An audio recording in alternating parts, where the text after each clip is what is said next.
1,04,000 करोड़ रुपए का इन्वेस्टमेंट।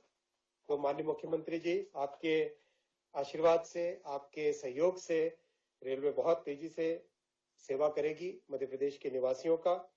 और जो 10 वर्षों में 2014 के बाद में करीब 2,500 किलोमीटर 2456 किलोमीटर नए बने हैं। सबको जानकर खुशी होगी कि डेनमार्क जैसे एक समृद्ध देश का जितना रेलवे नेटवर्क है, डेनमार्क यूरोप का एक समृद्ध देश है, उसका जितना पूरा रेलवे नेटवर्क है, उससे ज्यादा मोदी जी ने 2014 के बाद में मध्य प्रदेश में नए रेलवे ट्रैक जोड़े हैं। तो ये है डबल इंजन की सरकार का बहुत बड़ा काम, और इसी काम को आगे तेजी से बढ़ाएंगे। साथियों, आपका बहुत बहुत इस पवित्र अवसर पर शुभकामनाएं, और इसी तरह से मध्य प्रदेश रेलवे को ऊर्जा दे और रेलवे मध्य प्रदेश की सेवा करे। बहुत बहुत धन्यवाद। बहुत बहुत धन्यवाद माननीय श्री अश्विनी वैष्णव जी। आपका नेतृत्व हमारे लिए प्रेरणा स्रोत है। साथ ही हम आप सभी को बताना चाहेंगे कि जी, रंजीत नागर जी, पवन अग्रवाल जी, अमित मित्तल जी, नवीन खंडेलवाल जी, गुंजन जिंदल जी, जिग्नेश मेहता जी, टोरंटो पावर। एक बार पूरे मंच का अभिनंदन कर दें सारे मित्रों के साथ, और हमारे सारे वरिष्ठ अधिकारी। ये भी एक सुखद संयोग है, रेल मंत्री जी यहाँ मौजूद हैं, और जब हम रिन्यूएबल एनर्जी की तरफ जा रहे हैं तो भगवान सूर्यनारायण को समर्पित ये ऊर्जा, और कितना सुखद संयोग है। वर्तमान में पूर्व का देश अर्थात भारत देश और दुनिया का सबसे बड़ा लोकतांत्रिक देश, हमारे अपने एनर्जी सेक्टर में हमारे तो कोई भी कार्यक्रम की शुरुआत दीप प्रज्वलन के साथ होती है। जैसे ही दीप प्रज्वलन की तरफ बढ़े, रिन्यूएबल एनर्जी का अपने आप संकेत आ जाता है।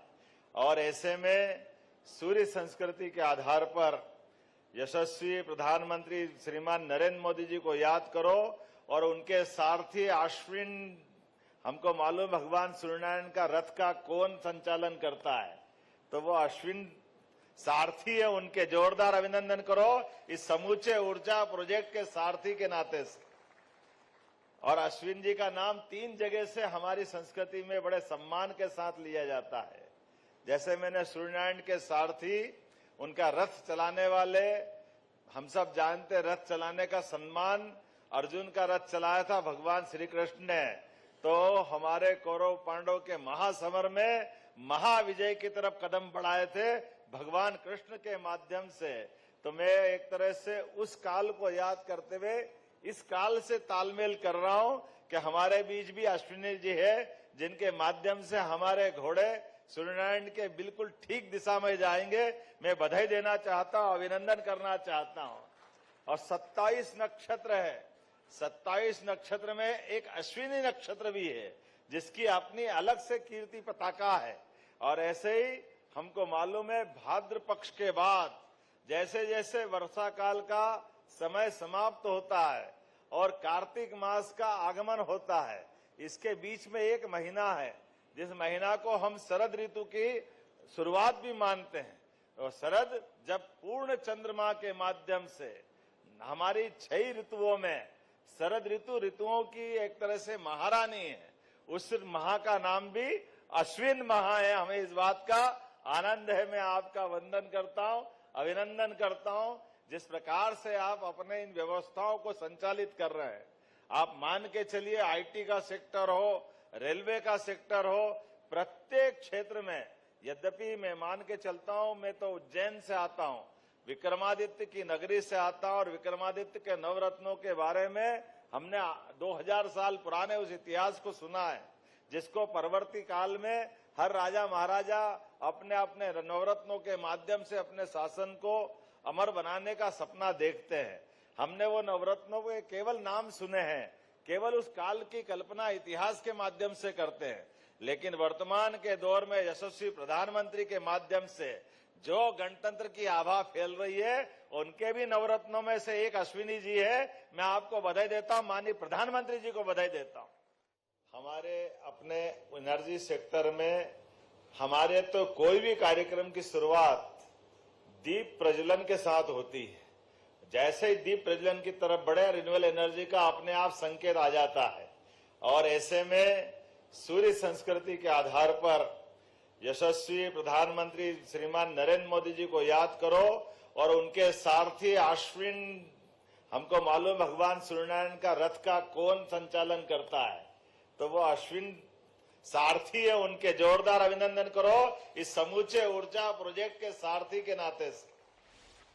और अश्विन जी का नाम 3 जगह से हमारी संस्कृति में बड़े सम्मान के साथ लिया जाता है। जैसे मैंने सूर्यनारायण के सारथी, उनका रथ चलाने वाले, हम सब जानते रथ चलाने का सम्मान अर्जुन का रथ चलाया था भगवान श्री कृष्ण ने, तो हमारे कौरव पांडव के महासमर में महाविजय की तरफ कदम बढ़ाए थे भगवान कृष्ण के माध्यम से। तो मैं एक तरह से उस काल को याद करते हुए इस काल से तालमेल कर रहा हूं कि हमारे बीच भी अश्विनी जी है, जिनके माध्यम से हमारे घोड़े सूर्यनारायण के बिल्कुल ठीक दिशा में जाएंगे। मैं बधाई देना चाहता हूं, अभिनंदन करना चाहता हूं। और 27 नक्षत्र है, 27 नक्षत्र में एक अश्विनी नक्षत्र भी है, जिसकी अपनी अलग से कीर्ति पताका है। और ऐसे ही हमको मालूम है भाद्र पक्ष के बाद जैसे जैसे वर्षा काल का समय समाप्त होता है और कार्तिक मास का आगमन होता है, इसके बीच में एक महीना है जिस महीना को हम शरद ऋतु की शुरुआत भी मानते हैं। और शरद जब पूर्ण चंद्रमा के माध्यम से हमारी 6 ऋतुओं में शरद ऋतु ऋतुओं की एक तरह से महारानी है, उस माह का नाम भी अश्विन माह है। हमें इस बात का आनंद है। मैं आपका वंदन करता हूं, अभिनंदन करता हूं, जिस प्रकार से आप अपने इन व्यवस्थाओं को संचालित कर रहे हैं। आप मान के चलिए आईटी का सेक्टर हो, रेलवे का सेक्टर हो, प्रत्येक क्षेत्र में, यद्यपि मैं मान के चलता हूं, मैं तो उज्जैन से आता हूं, विक्रमादित्य की नगरी से आता हूं, और विक्रमादित्य के नवरत्नों के बारे में हमने 2000 साल पुराने उस इतिहास को सुना है, जिसको परवर्ती काल में हर राजा महाराजा अपने अपने नवरत्नों के माध्यम से अपने शासन को अमर बनाने का सपना देखते हैं। हमने वो नवरत्नों के केवल नाम सुने हैं, केवल उस काल की कल्पना इतिहास के माध्यम से करते हैं। लेकिन वर्तमान के दौर में यशस्वी प्रधानमंत्री के माध्यम से जो गणतंत्र की आभा फैल रही है, उनके भी नवरत्नों में से एक अश्विनी जी है। मैं आपको बधाई देता हूं, माननीय प्रधानमंत्री जी को बधाई देता हूं। हमारे लिए सौभाग्य की बात है, कितने प्रकार से माननीय मोदी जी काम कर रहे हैं, कितने सेक्टर में सुयोग्य लोगों का चयन करके संयोजन कर रहे हैं। और यही कारण है आज भारत दुनिया के सामने सीना तान कर अपने सारे उलझे सुलझे प्रश्नों का न केवल उत्तर निकालने में सक्षम है, बल्कि एक नया मार्ग अपने तरह से दिख रहा है। अब युद्धग्रस्त तमाम प्रकार की व्यवस्थाओं में विश्व में उथल पुथल हो रही है, अलग अलग प्रकार की स्थिति बन रही है। एक देश दूसरे से बात नहीं कर रहा, दूसरे तीसरे से नहीं बात कर रहा है। लेकिन कितना अच्छा लग रहा है, कोई किसी से बात मत करो, लेकिन मोदी जी से जरूर बात कर रहे हैं। ये समय भी हम अपनी आंखों के सामने देख रहे हैं। हमारे लिए यूक्रेन हो, पुतिन हो, अमेरिका हो, जिसकी मर्जी आए जो नाम बोल दो, वो हर एक कोई। और इसीलिए दूसरों की तो छोड़ो, जो दुश्मन देश है उनके यहाँ से भी अब आवाज आ रही है कि काश मोदी जी हमारे प्रधानमंत्री होते। पाकिस्तान से जाकर पूछो, उनके इमरान खान के वर्षन के रूप में आता है कि काश ये समय ऐसे लीडर हमारे पास हो। मैं मान के चलता हूं, आज का भी ग्लोबल इन्वेस्टर समिट में जिस प्रकार से माननीय मोदी जी ने हमारा मार्गदर्शन किया है, और ये बात भी सही है, भारत भारत के लिए नहीं, भारत भारत के माध्यम से दुनिया में अपनी सनातन संस्कृति के आधार पर, अपनी अच्छाई के आधार पर, और जो घोषित वाक्य वेद वाक्य है वसुदेव कुटुंबकम, इस भाव को लेकर के अगर भारत में अपनी भारत की भूमिका को ले जाना है, तो इसके माध्यम से माननीय मोदी जी, माननीय अश्विनी जी, हमारी सरकार, ये सारी सरकार केवल अपनी एक दिशा बता सकती है। लेकिन दिशा की ताकत, जैसे मैंने सूर्यनारायण के आधार पर, अश्विनी जी के आधार पर ये भावना व्यक्त की सरकार के माध्यम से, लेकिन ये 7 घोड़े हमको 24 घंटे सातों दिन अहरनिश रूप से लगातार चलायमान बनाए रखना है। और जब ये चलायमान बनाए रखना है तो हमारे लिए जो जल का महत्व है वही समान रूप से ऊर्जा का महत्व है। और ऊर्जा में भी ऐसी ऊर्जा जो परमात्मा दे रहा है, उस ऊर्जा का कुल मिलाकर के हमारे लिए एक प्रकार से समाज को वापस अर्पित करने की जो भावना है, ऐसे में रिन्यूएबल एनर्जी उसमें सबसे बड़ा रोल अदा कर रही है। और मुझे इस बात की प्रसन्नता है कि जब रेल सबका अधिकार है, रेल की सबसे सस्ती सुविधा सबको मिलती है, रेलवे पे सब प्रकार से प्रयत्न और सब प्रकार के डर और माहौल पता नहीं क्या क्या होगा, लेकिन रेलवे आज भी सबका आदर्श अपना यातायात का साधन है। इसलिए रेलवे का कोई विकल्प नहीं। रेलवे के माध्यम से भविष्य की बहुत बड़ी विकास की अपनी एक इबारत लिखी जाती है। तो रेलवे के माध्यम से हमारी सरकार ने भी एक नया मार्ग निकाला है। हमारे रिन्यूएबल एनर्जी के मामले में अपने पूरे देश के सभी राज्यों में एकमात्र राज्य मध्य प्रदेश है जो सस्ती बिजली रेलवे को बेचने का काम कर रहा है। उसका एमओयू हुआ, मेरी अपनी ओर से बधाई देना चाहता हूं। और जैसे कि कहा गया है, ये ग्लोबल इन्वेस्टर समिट है, हजारों करोड़ के लाखों करोड़ के बड़े बड़े उद्यमी आ रहे हैं, बड़े बड़े एमओयू हो रहे हैं, लेकिन उन सारे उस फलक पे जैसे हमारे आकाश की शोभा सूर्य से भी है, चंद्र से भी है, लेकिन जब तक तारे सितारे नहीं चमके तो आकाश आकाश नहीं लगता है। ये तारे सितारे हमारे जिसका जहां जितना योगदान है, अपने अपने योगदान को दे करके कोई कितने प्रकार से भी इन्वेस्टमेंट करे, हमारे लिए सरकार के माध्यम से छोटा 1 मेगावाट वाला, 2 मेगावाट वाला, और अब तो और नीचे जा रहे हैं। हमारे यहाँ लगभग 32 लाख कनेक्शन बिजली के किसानों को है। इसलिए हमने निर्णय किया है कि इसके माध्यम से 15-16 हजार करोड़ की सब्सिडी हमारी सरकार के माध्यम से एक तरह से किसानों को मदद के नाते से देते हैं। लेकिन इसका रास्ता क्या है? इसका रास्ता है कि हम सभी को सोलर पंप देना चाहते हैं। तो कुसुम सी के माध्यम से हमारे अपने किसानों को भी और घरों की बिजली के लिए भी दोनों प्रकार से देखें तो लगभग 25-26 हजार करोड़ की सब्सिडी हमारे अपने बजट पर एक तरह से सरकार को वहन करना पड़ती है। तो आप सबके माध्यम से हम चाहेंगे सोलर पंप बनाएं, सोलर पैनल बनाएं, सोलर बिजली से भारत की भी सेवा करें, प्रदेश की भी अंदर मदद करें। इस प्रकार से एक बहुत बड़ा बाजार आपके माध्यम से सरकार आपकी अपनी व्यवस्थाओं से जोड़ना चाहती है। सरकार इन व्यवस्थाओं में आपको भागीदार बनाना चाहती है और इसके साथ साथ और भी जितने प्रकार से हो सकती है। एनर्जी का तो आज आपने बिल्कुल सही कहा है, हमारा थर्मल का, अब ये हाइडल पावर का, पंप स्टोरेज का, सब प्रकार की संभावना में परमात्मा ने मध्य प्रदेश पे विशेष कृपा की है। हमारी पंप स्टोरेज की बिजली भी बीच में, अब तो जमाना ऐसा हो गया कि अपनी बिजली को भी कम ज्यादा कीमत पे बेचने का अवसर भी निकालना पड़ेगा।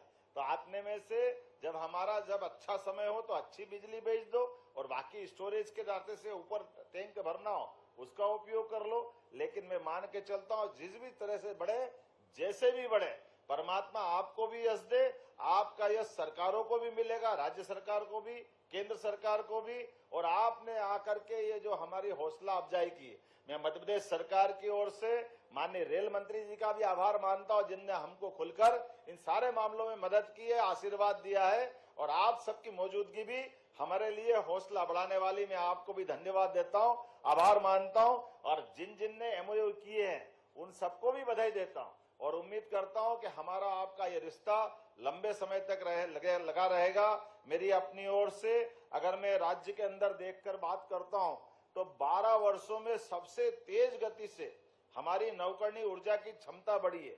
ये क्षमता हो गई 15% कम नहीं होती है, जिसमें वर्तमान में हमारे राज्य में 9,300 मेगावाट से अधिक नवकरणीय ऊर्जा के हमारा अपना ये स्रोत बना है। इसी आधार पर जब नीमच में 170 मेगावाट का पीपीपी मॉडल पर यहाँ जो एग्रीमेंट हो रहा है, जिसमें 25 साल तक आने वाले समय में ये उपलब्धि रहेगी। जोरदार अभिनंदन करें अपने नीमच के प्रोजेक्ट के लिए।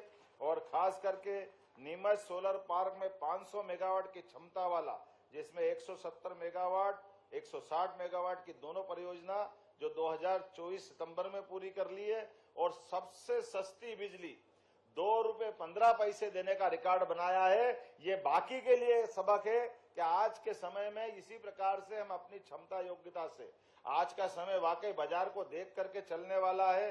मोहासा बाबई पार्क में इसीलिए हमने आपकी रिन्यूएबल एनर्जी पार्क की स्थापना की है। माननीय यशस्वी प्रधानमंत्री के आशीर्वाद से जो शुरुआत तो हुई थी 227 एकड़ में, लेकिन आज ये पार्क का पहले हमने 227 में जब खत्म हो गई तो 400 कर दी, 400 खत्म हो गई तो 884 कर दी। अब मुझे लग रहा है कि 1 रुपए फीट में जो हम जमीन दे रहे हैं और जिस प्रकार से उसको रिस्पांस मिल रहा है, आज की स्थिति में 884 एकड़ जमीन भी खत्म हो गई, 1000 एकड़ फिर लेके दे रहे हैं, ताकि आपके माध्यम से रिन्यूएबल एनर्जी का ये पार्क अपनी क्षमता को भी और डबल करे। ऐसे कई सेक्टर में जिस प्रकार से मदद मिल रही है, मैं मान के चलता हूं हमारे यशस्वी प्रधानमंत्री के उस भाव के आधार पर कि जब हम अपने रिन्यूएबल एनर्जी का सेक्टर बढ़ा रहे हैं, ऐसे में मध्य प्रदेश इन सभी परियोजना के लिए भारत सरकार के 500 गीगावाट नवकरणीय ऊर्जा के लक्ष्य को पूरा करने में मदद करेगी। आज के इस अवसर पर एक बार फिर मैं आप सबका धन्यवाद अदा करता हूं और एक बार आपका स्वागत करता हूं। बहुत बहुत धन्यवाद। भारत माता की जय। बहुत बहुत धन्यवाद माननीय मुख्यमंत्री जी श्री मोहन यादव जी।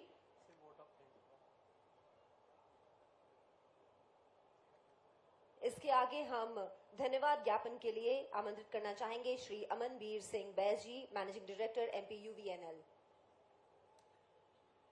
ज्ञापित करता हूं माननीय मुख्यमंत्री जी का, माननीय रेल मंत्री जी का एवं माननीय मंत्री नवकरणीय ऊर्जा विभाग का, जो उन्होंने अपना बहुमूल्य समय हम लोगों को दिया और इस कार्यक्रम में उपस्थित हुए। इसी के साथ नवकरणीय ऊर्जा उद्योग का नेतृत्व कर रहे समस्त प्रतिनिधियों का धन्यवाद, जिन्होंने मध्य प्रदेश में निवेश के लिए एक बहुत बड़ा कमिटमेंट किया। ऊर्जा विभाग, रेल विभाग और PMCL विभाग के सभी वरिष्ठ अधिकारी एवं उनकी टीम को भी हमारी ओर से बहुत बहुत धन्यवाद उनकी सहभागिता और इनपुट्स के लिए। इसके साथ आयोजन समिति, मीडिया बंधु एवं समस्त उपस्थित डेलीगेट्स को भी हमारी तरफ से बहुत बहुत धन्यवाद।